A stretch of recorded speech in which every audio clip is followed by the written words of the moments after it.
the Kid! Wow! Oh, looks good. This is Twinkie the Kid. Ever wonder how they get that creamy filling into the middle of a Twinkie's cake? The true all-American dessert is the Twinkie. What it lacks in dignity, it makes up for in taste, of course, and in history. It has been around for 77 years. It lasts that long, just kidding. But what exactly is in a Twinkie? Well, ABC's John Berman answers that burning question for us. Howdy, partner.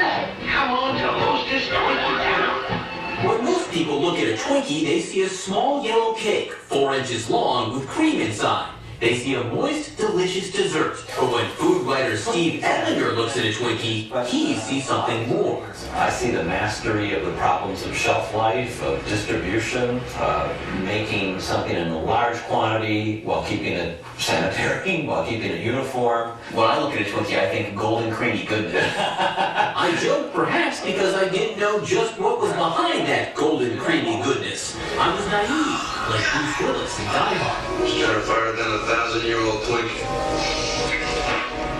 What did I put in these things? Sugar and rich flour, partially hydrogenated vegetable oil, polysulfate 60, and yellow dye number 5. Just everything a growing boy needs. Sergeant Al didn't know the half of it. How many ingredients are in a Twinkie? 39. 39.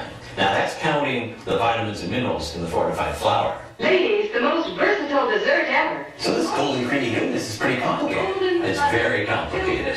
The man of the hour. Etlinger knows because he did something a little astounding and a little geeky.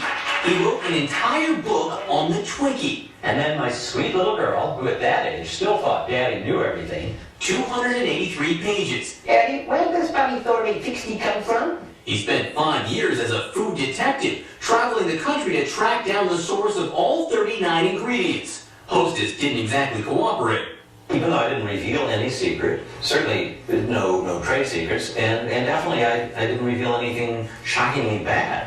Hostess turns out 500 million Twinkies every year.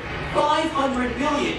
Each one is made from flour, sugar, corn syrup, things you might expect. And then there are a whole lot of things you might never expect, unless you normally eat glue and rocket fuel. For instance, there is corn dextrin. It's a great glue. It's the glue you find on the back of envelopes that you lick.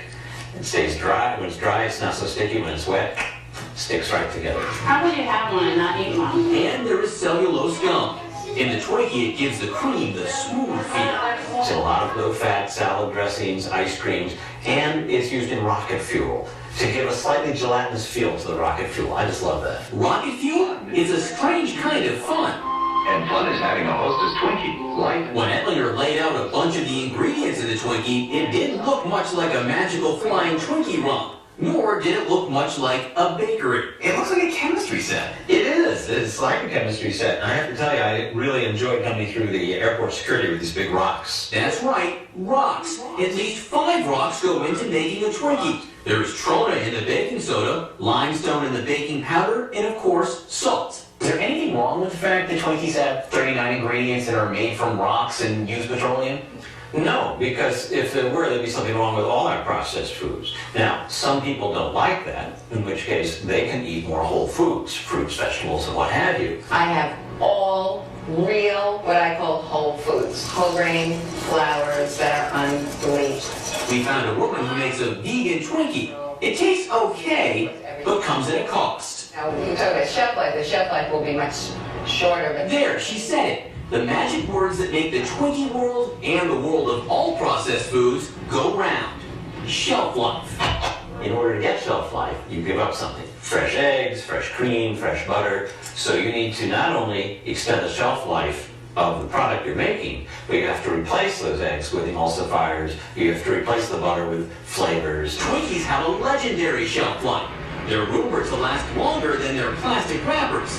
That isn't true, but they still can last about a month. The Twinkie people have managed to keep the filling just so it doesn't get absorbed into the cake. That's a big challenge for a baker. Hostess had a somewhat metaphysical take on Steve's book. Deconstructing the Twinkie is like trying to deconstruct the universe. Some people look at the sky and think it's beautiful. Others try to count the stars. We think the millions of people who have made Twinkies one of the most popular snacks in American history would agree that Twinkies just taste great. Eat enough of them and you'll be able to suss out the bouquet of fresh Delaware polysorbate 60 or that fine Midwestern soybean shortening, if not the finest high fructose corn syrup Nebraska has to offer. Twinkie deconstructed. At least now you know what you're eating. That's a relief. I'm John Berman for Nightline in New York. Very exciting moment of the show. It's Twinkie trivia time. Are you ready? I'm ready. First thing you need to know, Twinkies were originally filled with banana cream. But then there was a banana shortage during World War II, so they switched to vanilla because it was cheaper. Up next, and you need to know this, it takes 45 seconds for a Twinkie to explode in the microwave. Hostess cream-filled Twinkies. Hey, where's the cream filling? Now that's the stuff. Hostess.